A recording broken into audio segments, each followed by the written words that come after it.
रायगड जिल्ह्यातील अलिबाग, मुरुड आणि रोहा तालुक्यातील रस्त्यांची दुरावस्था, मुरुड मिठेखार येथे दरड कोसळून झालेली दुर्घटना आणि नागरिकांच्या जीवनाशी निगडीत असलेले प्रलंबित प्रश्न या सर्व मुद्द्यांवरून शेतकरी कामगार पक्ष आता आक्रमक झालाय। स्थानिक प्रशासन आणि लोकप्रतिनिधींकडून जनतेच्या समस्या सोडवण्यासाठी कोणतीही ठोस पावले उचलली जात नसल्याचा आरोप करत शेकाप कार्यकर्त्यांनी अलिबाग शहरात जाहीर आंदोलन छेडले। या आंदोलनादरम्यान आमदार महेंद्र दळवी यांच्या पत्नी मानसी दळवी आणि त्यांच्या कार्यकर्त्यांविरोधात काळे झेंडे दाखवून जोरदार घोषणाबाजी करण्यात आली। अलिबाग, मुरुड आणि रोहा तालुक्यातील अनेक प्रमुख रस्त्यांची अवस्था अत्यंत बिकट झाली आहे।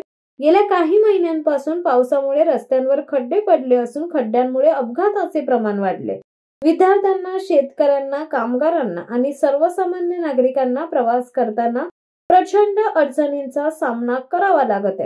शेकापने यापूर्वी प्रशासनाला वारंवार निवेदन देऊन रस्त्यांची दुरुस्ती तातडीने करण्याची मागणी केली होती, पण प्रशासन आणि लोकप्रतिनिधींकडून या प्रश्नाकडे कानाडोळा केल्याचा आरोप करण्यात आला।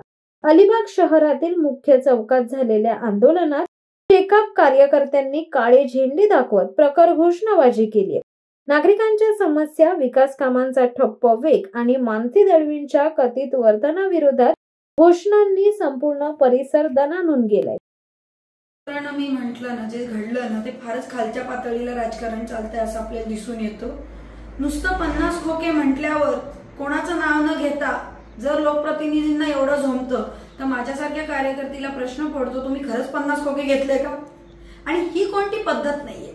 राजकारणात विरोध असला पाहिजे, चर्चा झाली पाहिजे, टीका झाली पाहिजे, पण एवढं घाणेरड्या पद्धतीचं आजपर्यंत ना मी कधी ऐकलंय आणि पाहिलंय, पण काल मी अनुभवलं।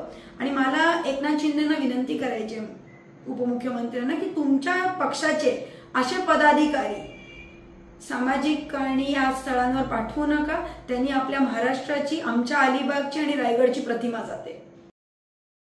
शिवसत्ता टाइम्स न्यूज ब्युरो, अलिबाग।